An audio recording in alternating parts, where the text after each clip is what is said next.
Alfred Traoré, c'est mon oncle à moi. Voilà, il est consultant en médiation professionnelle. Il est également responsable du cabinet entente sociale et qualité relationnelle. Avec Traoré, il sera question des éléments principaux de la médiation professionnelle. Bonjour Traoré. Bonjour monsieur. Non. Je suis ton neveu, il faut arrêter monsieur là. Bonjour mon neveu. Voilà, il faut briser les barrières. Mais chez nous, les neveux sont tout puissants. Ah oui, bien sûr, je sais, oui. Tout faire. C'est vrai. Voilà, il vient chez vous, il prélève un corps, oui. Vous ne pouvez rien dire. Mais c'est eux aussi, oui. À l'occasion de certaines cérémonies, oui. Sans eux, vous ne pouvez pas régler ces cérémonies. C'est vrai, c'est vrai. Voilà, donc je suis content d'avoir mon neveu en face de moi. Mais c'est ça aussi la force de l'Afrique, hein. Notre identité, nos mœurs, nos traditions, c'est très important, il faut les valoriser. C'est ça. Voilà. Alors, nous allons parler des éléments principaux de la médiation professionnelle. Qu'est-ce qu'il faut entendre par ce thème-là? Merci. Par médiation professionnelle, oui. Et il faut entendre une profession. D'accord. C'est une profession, oui. Et nous l'avons même appelée la profession du 21e siècle. D'accord. Pourquoi? Tout simplement, ouais. Parce qu'elle met l'accent sur l'humain. D'accord. Elle met l'accent sur le règlement des différends. D'accord. Voilà. C'est une démarche éthique. Si vous voulez, c'est de l'ingénierie relationnelle. D'accord. Oui. C'est très important pour l'humanité.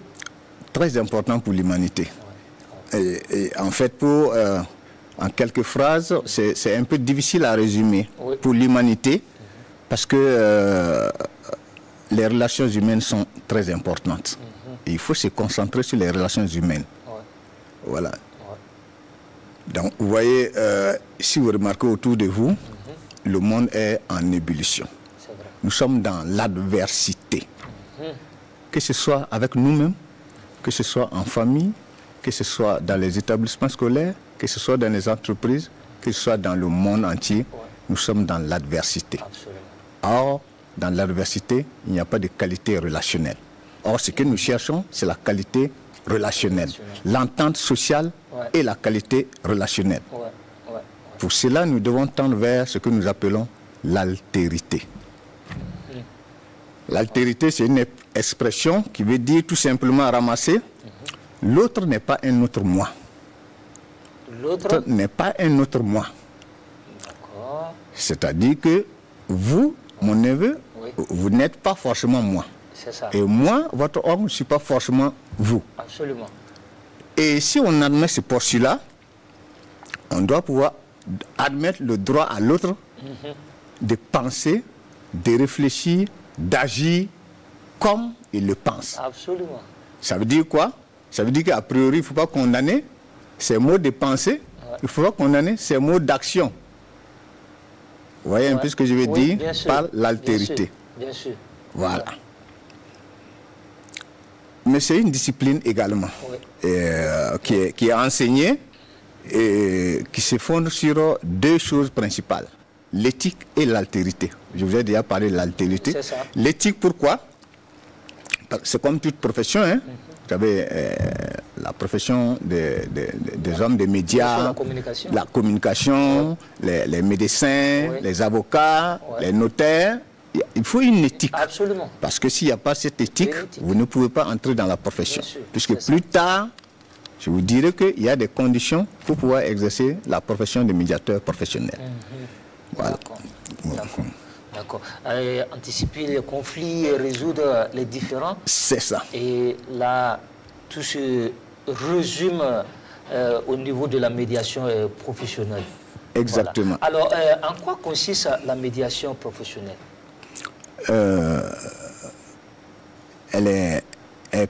C'est une discipline, comme je l'ai dit tantôt, qui est basée sur un processus bien structuré. Voilà. Donc, pour anticiper les conflits, il y a des éléments qu'il faut avoir. Vous êtes chef de service, vous pouvez déjà vous rendre compte qu'avec vos employés, il y a des brindilles, des étincelles de conflits. Vous devez avoir... Il y a une tension exactement. Qui est là. Vous devez avoir la capacité d'anticiper ces conflits. Il vaut mieux éviter que les conflits naissent que de vouloir les résoudre. Ah oui. Quand ils naissent pas, il y a moins de conséquences. C'est vrai. Si malheureusement, quand malheureusement ils naissent, il faut bien les résoudre. Absolument. Et il faut des techniques pour les résoudre. Il faut savoir les résoudre. Il faut savoir les résoudre. Oui, oui. Voilà. Ouais.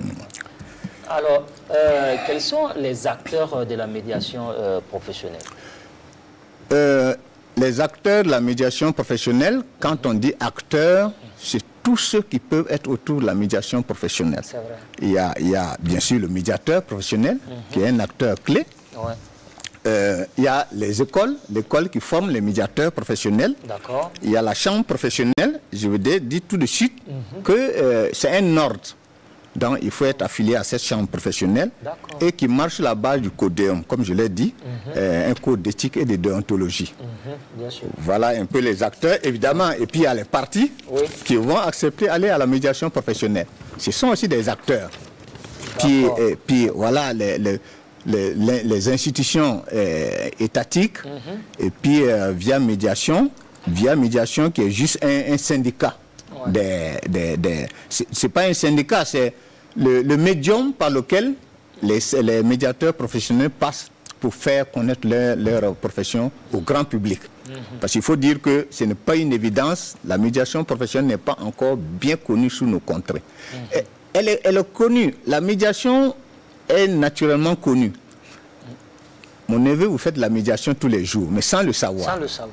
Deux de vos enfants se bagarrent, oui. Vous êtes obligé d'intervenir pour donner peut-être raison aux plus faibles, ou donner raison à la fille, parce que vous avez plus de sensibilité pour la fille, mais vous êtes obligé d'utiliser des tacts pour résoudre ce conflit. Dans les lycées, les chefs d'établissement, ils sont obligés de résoudre des conflits entre les élèves eux-mêmes, entre les élèves et les professeurs, etc. etc. Dans la famille, dans les couples, on fait de la médiation sans le savoir. Tous les jours, nos actions, et au village, on fait de la médiation. Certains ont parlé d'arbre à palabre, mais c'était de la médiation. Dans tous nos actes du jour, dans tous nos actes que nous posons, nous faisons de la médiation, mais sans le savoir. Mais là, ce n'est pas une médiation institutionnalisée, c'est une médiation comme ça. Voilà, ça fait partie des marques, des modes alternatifs des règlements des différends. C'est ça. Voilà. Alors, ce qui veut dire qu'il n'est pas médiateur qui veut, il faut le pouvoir. Oui, il faut le pouvoir, parce qu'il faut avoir la technique. C'est ça. Et les arguments. Oui. C'est-à-dire qu'effectivement, on entend qu'on a pris un médiateur pour ceci, cela, mais ce n'est pas toujours évident. C'est vrai. Parce qu'il faut une formation. Oui. N'est pas journaliste qui veut. Ah oui. Ah oui, il y en a qui se proclament journalistes alors qu'il faut de la formation pour être journaliste. Vrai. Aller faire un reportage, c'est pas être un journaliste. Non. Une anecdote, je disais, si vous permettez, bien sûr, bien sûr. Je disais à un collègue qui se faisait appeler chef protocole. Je lui ai demandé, tu as fait ta formation de protocole où? Il m'a dit non, lui, il est chef protocole. Je lui ai dit attention, c'est pas parce que tu as servi du café, de la boisson, de la nourriture à un mariage ou à un événement que tu es chef protocole. Il ne faut pas confondre les choses. Pour être chef protocole, il faut avoir fait de la formation. C'est vrai. Je fais cette discrétion pour permettre de me comprendre. Quoi. Oui. Voilà. Alors, qui exerce la profession du médiateur? C'est-à-dire que la médiation, qui exerce la médiation professionnelle? C'est un médiateur professionnel qui l'exerce. On l'a déjà dit tantôt, c'est aussi simple. Il faut être médiateur, c'est-à-dire qu'il faut avoir la qualité, il faut avoir les compétences nécessaires pour l'exercer. Parce qu'il y a ce que tu dois faire, il y a ce que tu peux faire, il y a ce que tu ne peux pas faire. Donc voilà un peu celui qui peut exercer la profession de médiateur. Comme je vous l'ai dit tout de suite, pour exercer la profession de journaliste, c'est pas n'importe qui. Absolument. Voilà. Pour ne pas échouer en tout cas sa mission, il faut avoir les qualités comme il se doit. Voilà. Alors, quel est le rôle du médiateur professionnel? Ok. Le médiateur professionnel est un tiers au conflit. C'est-à-dire, il intervient pour résoudre un conflit entre deux parties. C'est un tiers. Voilà. Mais il accompagne les parties pour identifier d'abord la meilleure solution possible à leur conflit. Il y a un conflit, quelle est la meilleure solution possible? Qu'est-ce qu'on peut faire pour résoudre notre conflit? Donc, il les accompagne pour identifier la meilleure solution mais tout en garantissant la confidentialité des échanges. Voilà, il est mieux par ce qu'on appelle la distanciation. Il doit être distant des deux parties. Évidemment, si vous prenez une partie, vous ne pouvez pas faire une bonne médiation. Absolument. Il doit être distant des deux parties, ce qui implique donc l'impartialité, la neutralité, l'indépendance. Il doit être impartial vis-à-vis des parties, il doit être neutre vis-à-vis de la décision qui sera prise, et il doit être indépendant. Ici, l'indépendance fait un peu appel à d'autres types de professions où il y a une subordination hiérarchique. Vous voyez ce que je veux dire? Dans certaines professions, il y a une subordination hiérarchique. Absolument. Le monsieur qui est là pour exercer sa profession n'est pas aussi libre que ça. Oui, parce que parfois il reçoit des ordres hiérarchiques. Or là, le médiateur professionnel doit juger de l'indépendance. Il doit seulement respecter le codéum, comme je l'ai dit tantôt, le code d'éthique et de déontologie. Donc voilà un peu ce qui est mis là pour cadrer aussi le rôle du médiateur. Pour que les deux parties doivent d'abord se sentir libres et libérées. De faire confiance au médiateur. Parce que si une partie ne fait pas confiance au médiateur, la médiation va échouer. On va échouer. Voilà. C'est clair. C'est un peu comme la justice aussi. Un peu comme la justice. La justice, je ne suis pas juge, je suis juriste, mais je ne suis pas avocat, je ne suis pas magistrat. Je veux dire, souvent aussi là-bas d'indépendance, ça c'est la première des choses. La deuxième des choses, un juge ne doit pas être partisan. Et ça, c'est très important. Oui, ça fait partie des piliers, comme vous le savez. Voilà. Les piliers, comme disent certains, les piliers de la démocratie, les différents pouvoirs, le pouvoir législatif, judiciaire, exécutif, ils doivent être indépendants. Le pouvoir judiciaire doit être indépendant. Voilà. Et le juge, pour rendre sa décision en toute âme et conscience, doit avoir, selon moi, l'indépendance nécessaire pour se prononcer. C'est très important. Alors, comment recourir à la médiation professionnelle? Pour recourir à la médiation professionnelle, c'est simple. Soit ce sont les parties qui ont un conflit qui saisissent le médiateur professionnel. D'accord. Nous sommes l'exemple n'est pas bien, je veux dire, l'exemple n'est pas bien, mais je veux dire, c'est l'un des meilleurs exemples pour faire comprendre. Un couple qui est en instant de divorce. Donc, le couple veut divorcer. Le couple a le choix, soit de saisir les tribunaux, ou alors décider de choisir un médiateur. Voilà une des voies. Donc, ce sont les parties qui saisissent le médiateur. Il peut y avoir aussi une clause de saisine dans le contrat de médiation. Parce que durant les entretiens, il y aura une clause de médiation qui sera signée. Et dans cette clause, on va déjà insérer le fait qu'on pourrait recourir à la médiation professionnelle. Et enfin, le médiateur peut être saisi par un juge. Parce que dans certains pays, il y a ce qu'on appelle les médiateurs judiciaires. Les tribunaux ont pensé qu'il fallait avoir des médiateurs judiciaires à côté d'eux. Parce qu'il y a des parties en conflit qui saisissent les tribunaux, mais à la dernière minute qui se disent, bon, monsieur le juge, s'il vous plaît, on vous dessaisit, saisissez un médiateur professionnel pour nous. Parfois, ça arrange certains tribunaux de se dessaisir s'il y a trop de dossiers, de se dessaisir du dossier pour l'envoyer à un médiateur professionnel. Mais aussi, des parties peuvent être devant un médiateur professionnel et décider après de repartir au niveau de la justice classique. Donc, voilà un peu les trois mots de saisine du médiateur, soit par les parties, soit qu'il y ait une clause insérée, ou soit par un juge. Voilà. Absolument. Alors, quels sont les types de médiation? Je vous ai parlé tantôt des types de conflits qu'il peut avoir. Absolument. Donc, il y a plusieurs types de médiation. Il y a la médiation en entreprise. Vous savez, je vous ai parlé des conflits sociaux dans les entreprises. Alors, une entreprise peut décider de recourir à un médiateur. Donc, et ça, c'est très fréquent. Au lieu peut-être d'aller devant le tribunal du travail, on préfère saisir le médiateur qui va essayer de régler. Il y a la médiation familiale. Je voulais tout de suite parler du cas de divorce et du cas de problème des familles avec leurs enfants. C'est vrai. Comment éduquer les enfants. Parfois, il y a une mésentente entre les parents et les enfants. Ils ne savent pas comment résoudre. D'ailleurs, certaines fois, appellent aux enseignants, aux professeurs, aux éducateurs, etc. Donc, il y a cette médiation. Il y a aussi la médiation citoyenne. comme les citoyens, on peut faire de la médiation citoyenne. Et enfin, il y a la médiation judiciaire dont je vous ai parlé tantôt. Voici un peu les formes de médiation. Comme dernière question, comment se déroule la médiation professionnelle? Merci. La médiation professionnelle se déroule en 2 grandes étapes. Il y a d'abord ce qu'on appelle les entretiens individuels.